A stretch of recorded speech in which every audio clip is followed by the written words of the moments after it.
হ্যাঁ, শরৎচন্দ্র দ্বাদশ শ্রেণী বিদ্যালয়ে আমরা তো প্রত্যেক দিনের মতো গত শনিবার দিন আমরা তালা লাগিয়ে আমরা বাড়িতে চলে গেছি। আজকে যখন আমরা 10:30 নাগাদ বিদ্যালয়ে আসি, তখন এসে দেখি যে আমাদের মেইন যে গ্রিলের দরজা ঢোকার, সেটাতে তালা ঠিকই আছে।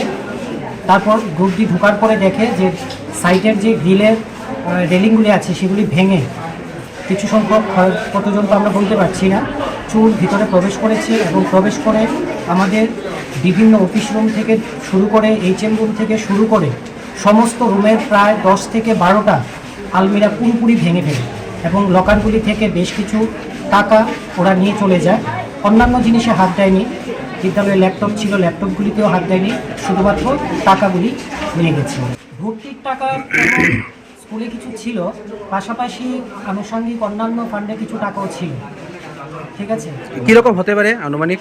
আনুমানিক সব মিলিয়ে প্রায় 70 থেকে 80,000 টাকার মতন না। আমাদের এখানে নাইট গার্ড নেই, নাইট গার্ড তো আমাদের এখানে অনেক দিন যাবত নেই।